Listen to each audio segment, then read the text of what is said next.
Good afternoon, everyone. Secretary Mattis and I are pleased to welcome Director Yang and Minister Wei to the State Department for the second U.S.-China Diplomatic and Security Dialogue. Welcome.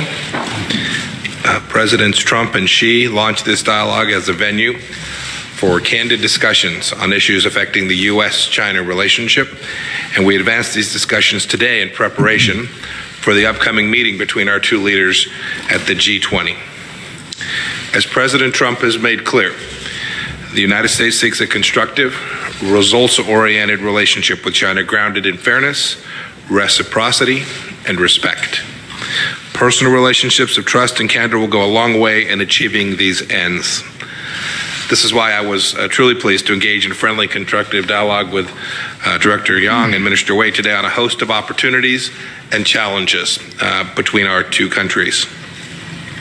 Even as our countries confront important differences in the bilateral relationship between the nations, our cooperation remains essential on many, many central issues.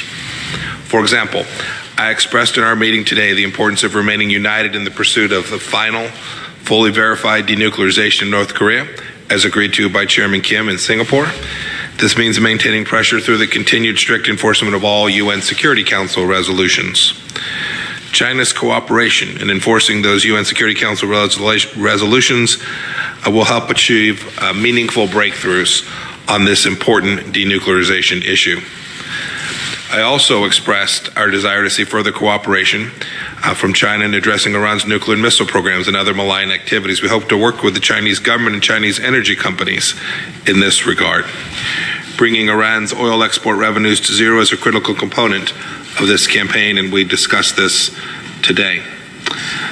We also discussed how we can strengthen the commitments made at last year's dialogue, including deepening bilateral exchanges on military and security issues and risk reduction in times of crisis. In addition to these opportunities to strengthen our cooperation, I was forthright in addressing significant differences between our nations. I was clear, for example, that we have continued concern about China's activities in militarization in the South China Sea. We pressed China to live up to its past commitments in this area.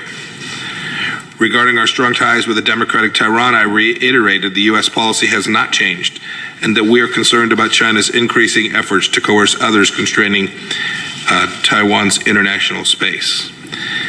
And finally, I stated the United States and the international communities will continue to express our concerns with respect to China's repression of religious groups and Christian, Buddhists, and 800,000 to possibly millions of Muslims that have been denied their freedoms.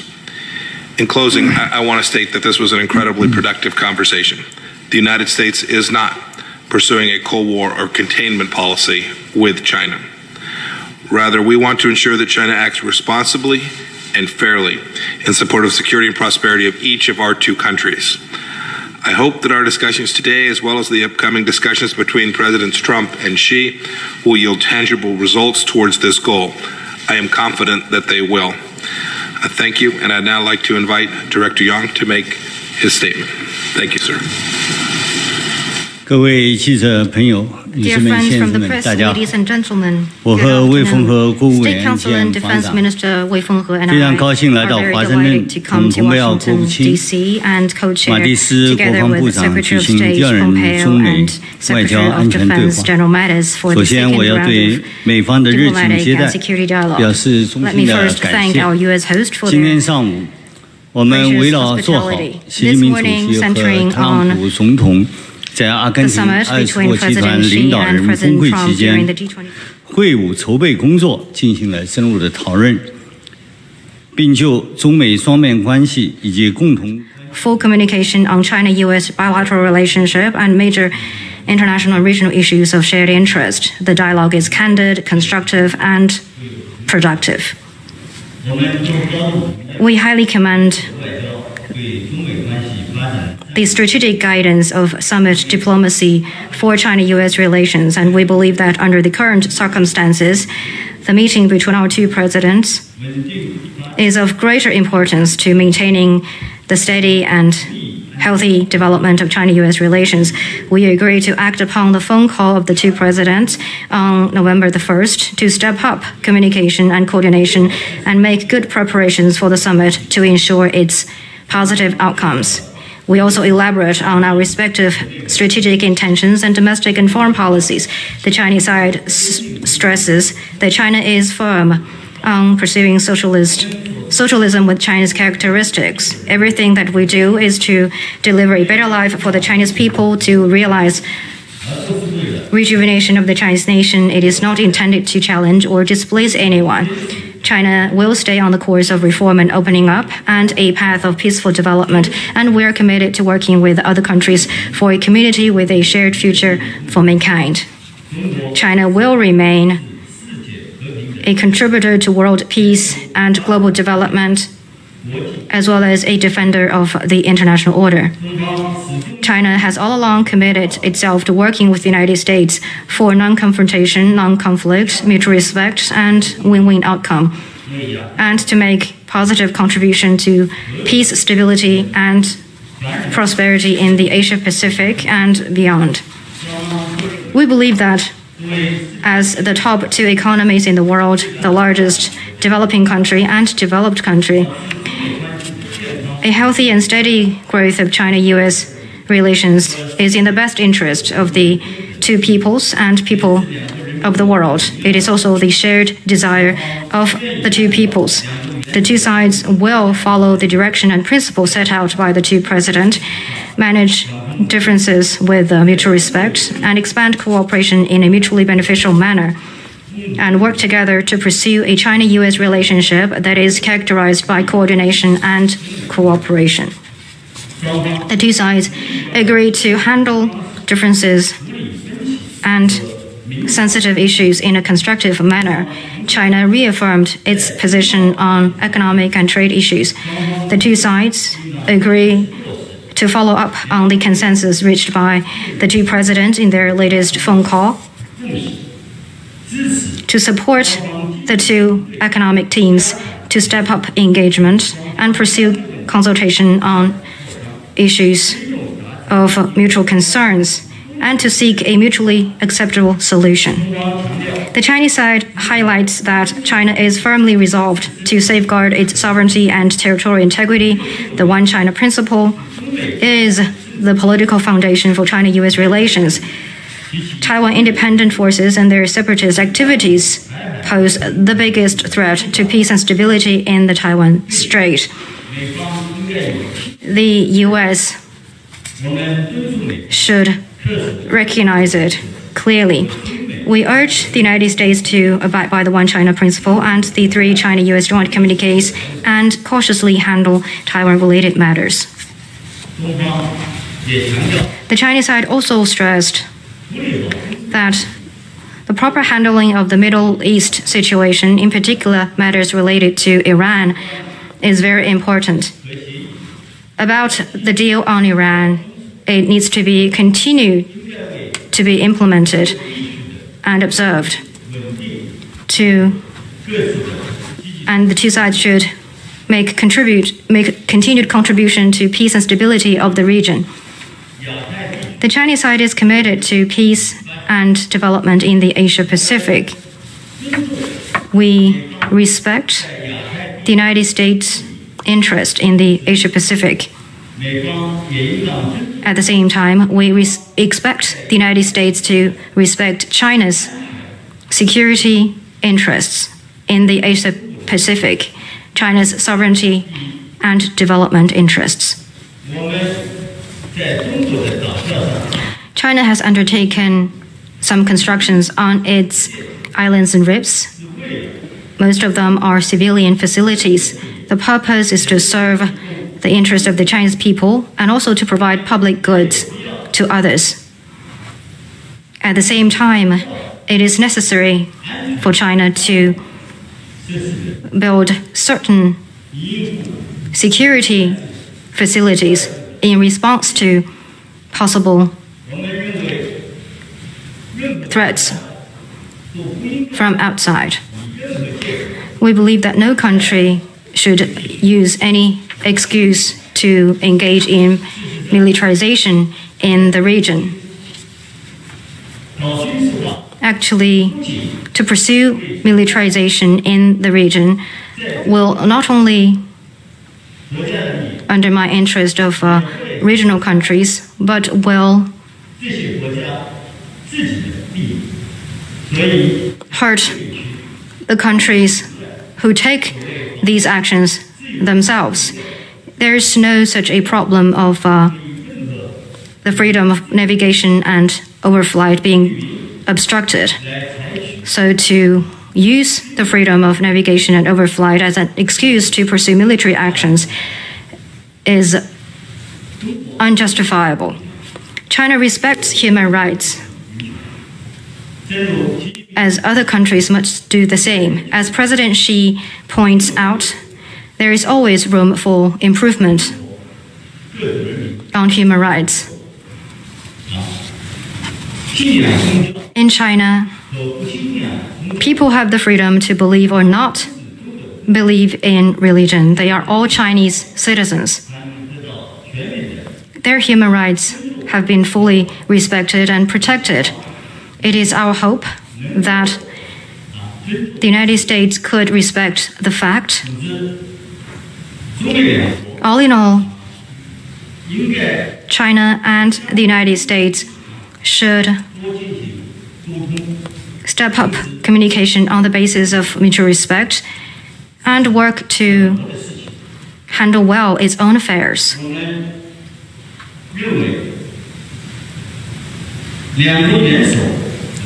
We believe that the strategic guidance provided by our two presidents is very important, and we need to follow up on the consensus that they have reached and further expand areas for cooperation, tap potential for cooperation. We agree to continue to advance communication in male-to-male relations, counterterrorism, law enforcement, counter-narcotics, and the abuse and smuggling of fentanyl, and also coordination and cooperation in people-to-people exchange and at subnational levels and on major international and regional issues to better benefit our two peoples and provide more public goods for the world. The two sides discussed in an in-depth manner the Korean Peninsula issue. China reaffirmed its position and commitment to denuclearization of the Korean Peninsula, peace and stability of the Korean Peninsula, and a solution through consultation and negotiation. China will continue to enforce strictly relevant UN Security Council resolutions. China supports direct dialogue between the United States and the DPRK and hopes that the two sides will meet each other halfway, accommodate each other's legitimate concerns, build trust, and advance denuclearization process and the establishment of a peace mechanism in tandem. The two sides also exchanged views on Afghanistan and other regional and international issues and agreed to step up communication and coordination and play a positive role in seeking proper settlement to relevant issues. Ladies and gentlemen, next year marks the 40th anniversary of our diplomatic relations. For the past 4 decades, China-US relations have been moving forward despite all the twists and turns and have made historic progress and have delivered benefits to both countries and the world. History and reality prove that cooperation is the only right choice for both countries, and win-win can lead to a better life. For the fundamental interest of the two peoples and people in other parts of the world, we hope that our two sides will work in concert and come together, focus on cooperation, manage differences, and advance China-US relations along the right track. Thank you.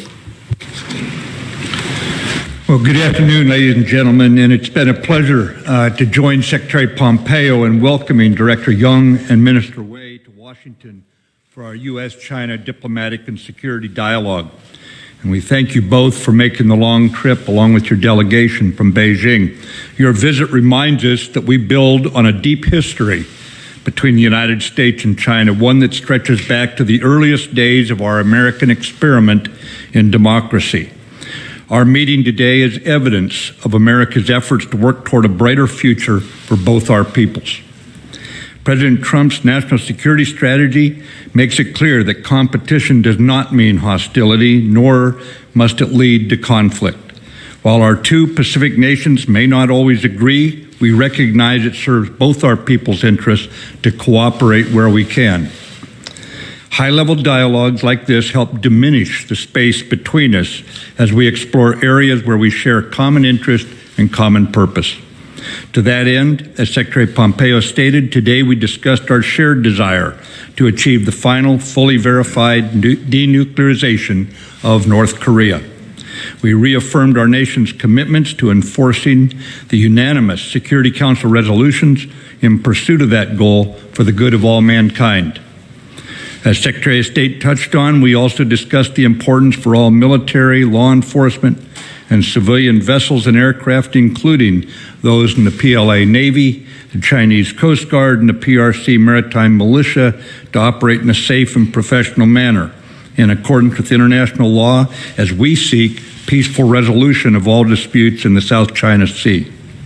Through candid discussions, we sought ways to lessen tension, maintain open lines of communication between our militaries, and reduce the risk of miscalculation.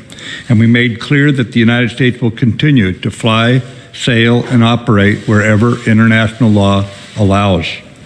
The U.S. commitment to a free and open Indo-Pacific, one that is underpinned by the rules-based international order and regional stability, is unwavering. Director Young, Minister Wei, within our pursuit to realize this vision for the region, I echo Secretary of State Pompeo's words that the United States seeks a constructive, reciprocal, and results-oriented U.S.-China relationship, one that benefits the Indo-Pacific and the world. We continue our commitment to explore new areas of cooperation on strategic issues of mutual concern like space, cyber, and nuclear capabilities, as well as reinforce the importance of military-to-military exchanges for our bilateral relationship. For we recognize our military ties can serve as a source of stability for our two nations as long as we remain transparent and communicate sincerely with one another. Along that line, the United States is committed to finalizing a military-to-military crisis deconfliction and communication framework with China, while we seek ways to implement and enhance the existing confidence-building measures, including what we call the Joint Staff Dialogue Mechanism. Director Young, Minister Wei, thank you again for coming to Washington today. Minister Wei, I look forward to continuing this morning's constructive conversation at our bilateral meeting this afternoon. And I now invite you to make your remarks. 各位记者朋友们，大家好！很高兴在华盛顿与媒体的各位朋友见面。我这次应马蒂斯副行长的邀请，正式访问美国，并参加第二次中美外交安全对话。对我们代表团的到来，美方马蒂斯部长做了认真的、精心的准备，表示感谢。刚才双方就落实习主席和特朗普总统的重要共识，进行了坦诚的、积极的沟通。我认为取得了积极的、建设性的成果。双方认为 and positive dialogue. The two sides share the view that the two sides need to further step up strategic trust, properly handle differences, promote exchanges and cooperation so that this military relationship will be a source of stability for the overall bilateral ties. As two major countries, we stand to gain from cooperation and lose from confrontation. Cooperation is the only option for us. Peaceful coexistence and cooperation between the two militaries will be good news for our two countries and for the whole world, while confrontation or conflict between the two militaries will spell disaster to all. China is committed to peaceful development. It follows a defense policy that is defensive in nature. We will definitely not seek hegemony, however strong we may grow. The development of China's defense capability represents a growing force for world peace. The Chinese military stands firmly against any separatist activities. We have an unwavering resolve in safeguarding China's sovereignty, security, and development interests. China always approaches its mill-to-mill relationship with the U.S. with utmost sincerity and would likewise expect the U.S. to respect China's core interests and major concerns so that the two sides can work toward the same goal and achieve a relationship defined by no conflict, no confrontation, mutual respect, and win-win cooperation, and contribute our part to peace and stability in our region and beyond. Thank you.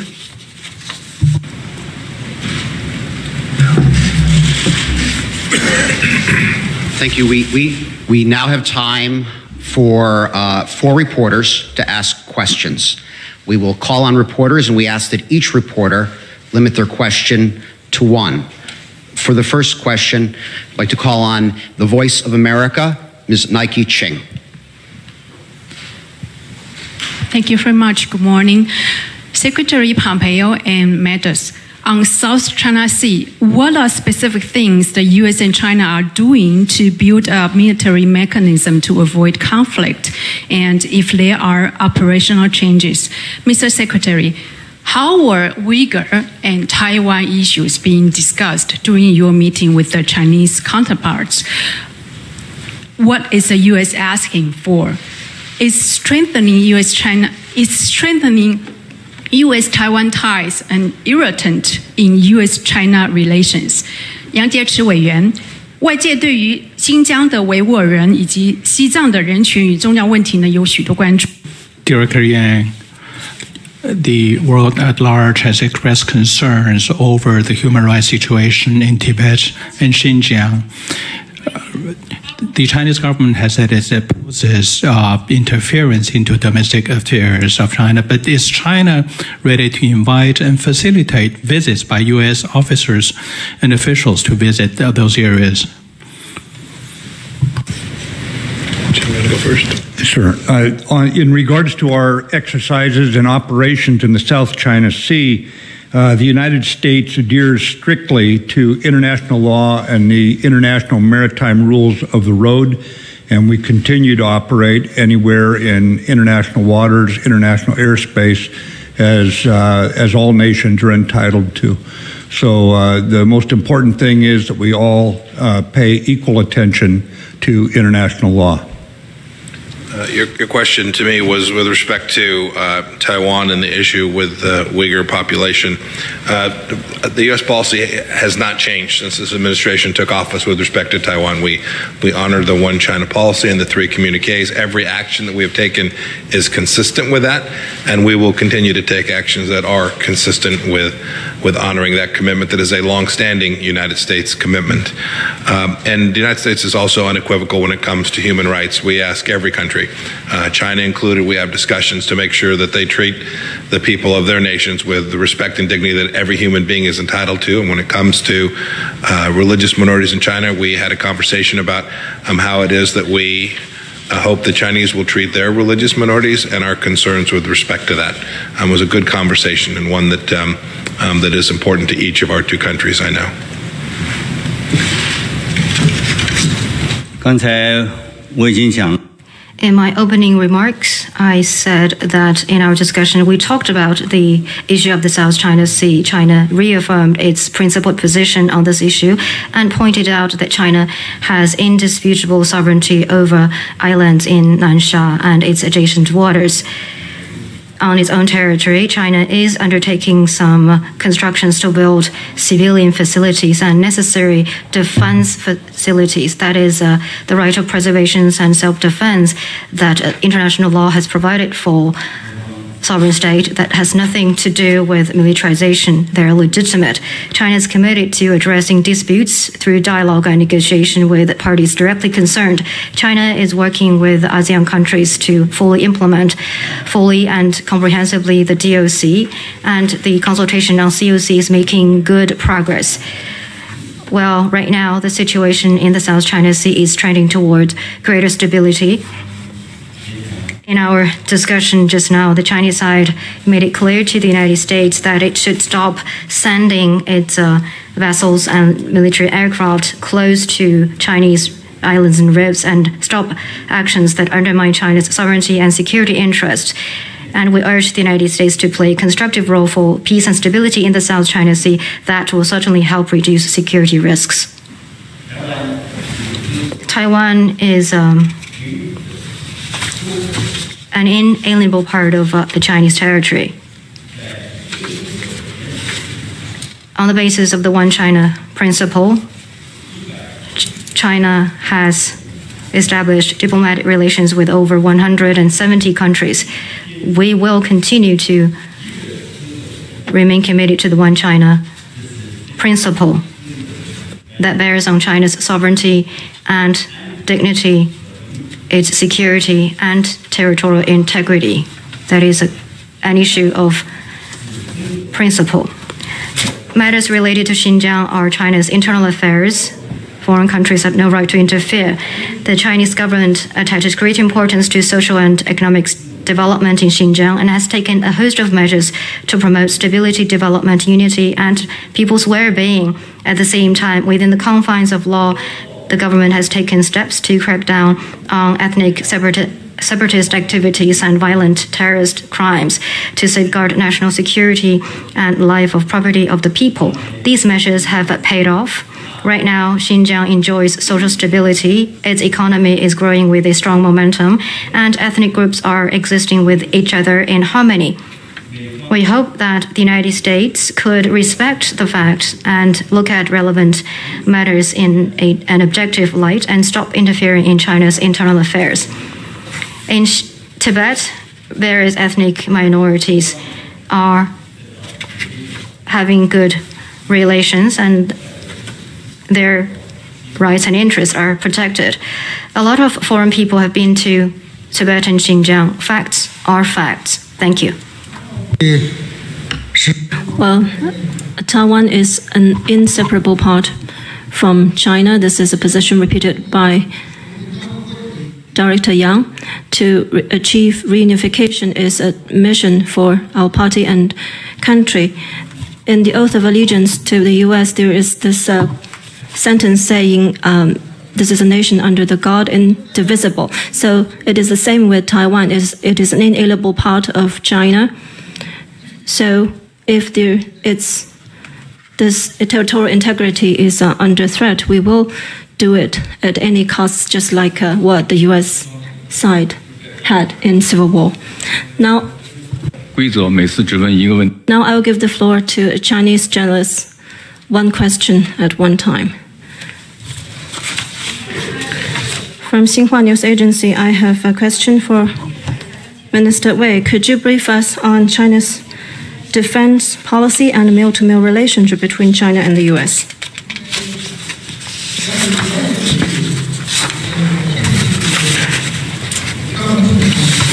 Well, President Xi and President Trump attach great importance to mil-to-mil relationship. So in every meeting they always talk about this issue. So under the guidance of the two presidents, mil-to-mil relationship is moving forward and maintaining stable growth on the whole, despite some problems. To make this mil-to-mil relationship a source of stability to the overall relationship is a consensus between our two sides. Now we have kept the channel for strategic communication open. We have established dialogue and consultation mechanisms at various levels in counterterrorism, in peacekeeping, in humanitarian assistance. We have carried out many practical cooperation. By the end of this year, we will have maritime security consultation and also a joint military exercise on maritime humanitarian rescue and search. This year we had 3 meetings with Secretary Mattis. We have exchanged visits in Singapore. We also had in-depth discussion. This kind of meeting and consultation have been conducted in constructive, candid manner, in enhancing mil-to-mil relationship, in building strategic trust, in promoting practical cooperation. We had many candid discussions and reached important common understandings. So, in short, we believe that a stable mil-to-mil relationship is very important for a stable overall bilateral relationship. It serves the interests of both countries. Now, at the crossroads of our bilateral relationship, it is important for us to follow up on the consensus between our presidents. We need to prevent frictions from other regions to spread into the military sector, to keep this mil-to-mil relationship a source of stability. China is committed to peaceful development. It follows a defense policy that is defensive in nature. It is enshrined in our constitution and the charter of the Communist Party of China. It is a solemn pledge we made. Well, I'm not just repeating official line. We will never seek hegemony, or aggression, or expansion, or arms race. In development of China's defense capability represents a growing force for world peace. And the development of China's defense capability is transparent. It is only for the protection of China itself, to protect Chinese people from war, to give them a life of peace. And this capability building is also transparent. It is conducted in commensurate with the need to safeguard China's sovereignty, stability, and defense interests. China's military spending is also transparent.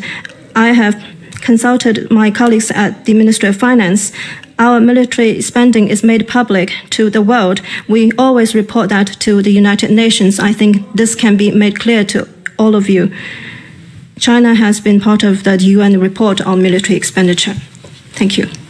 Next question, please. Wall Street Journal, Courtney McBride. Thank you. The Trump administration has cited China as one reason for its planned withdrawal from the Intermediate Range Nuclear Forces Treaty. And I wondered, Secretary Pompeo and Secretary Mattis, whether you have raised the possibility of China participating instead in arms control, and what the response was, if so. And alternatively, should the U.S. withdraw, this could open the door for U.S. deployment of missiles in Asia. And I'm curious from the director and the minister what the Chinese response to that possibility would be. Thank you. We did not spend time talking in detail about that issue today.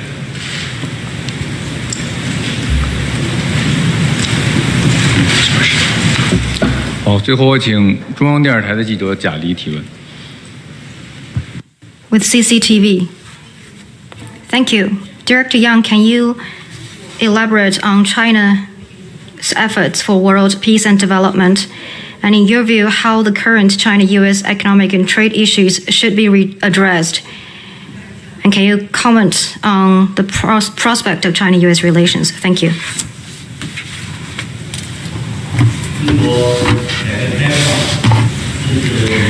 For the past 4 decades of reform and opening up, China has taken 700 million people out of poverty, and the whole nation of nearly 1.4 billion people are enjoying much better lives. The post-global financial crisis years have seen China accounting for over 30% of global economic growth annually. But today, China is the third largest contributor to the UN regular budget and the second largest to its peacekeeping budget. China provides more peacekeepers than any other permanent member of the UN Security Council.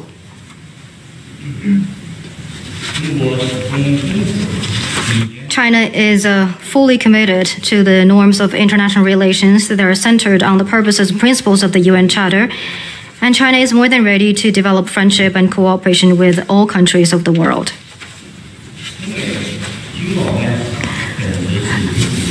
Our trade and economic relations are mutually beneficial by nature and have delivered tangible gains to both countries and peoples. As part and parcel of the global industrial chain, China-US trade and economic relations help allocate resources globally in a more efficient way. Hence, it is critical to the world economy.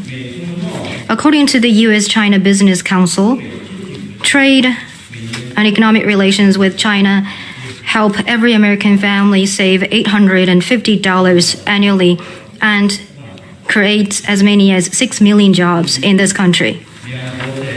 Well, the issues that exist in our economic and trade relations are the result of our different economic structures, development stages, and these issues can be resolved through dialogue and consultation. A trade war, instead of leading to any solution, will only end up hurting both sides and the global economy.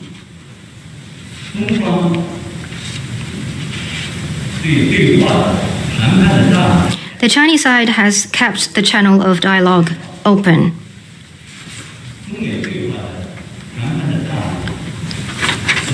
The door to negotiation remains open.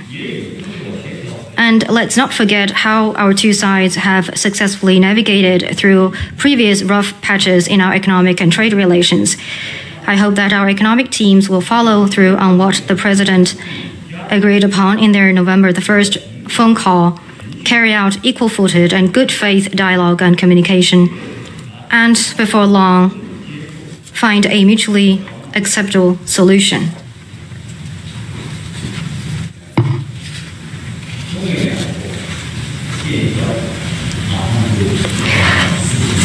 We are going to celebrate the 40th anniversary of our diplomatic relations. For many years in the past, I have been to many states in this country and I have made many American friends. In my conversation and encounters with them, I could feel their genuine friendship and goodwill toward China. Likewise, the Chinese people have this deep friendship toward the American people. I, for one, believe that our friendship has sunken deep roots in the hearts of our two peoples and will grow into a big tree with thick foliage. The further development of China-US relations will for sure give our two peoples a greater sense of gain and satisfaction.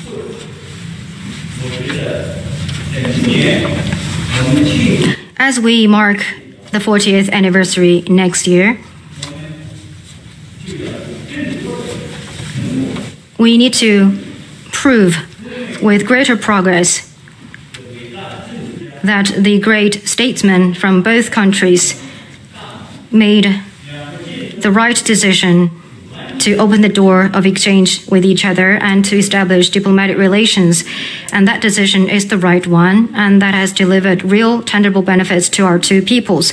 And I hope that in the next 40 years and longer, with our concerted efforts on the basis of coordination and cooperation, China-US relations will score greater progress and achievements to bring greater benefits to our two peoples and people across the world. Thank you.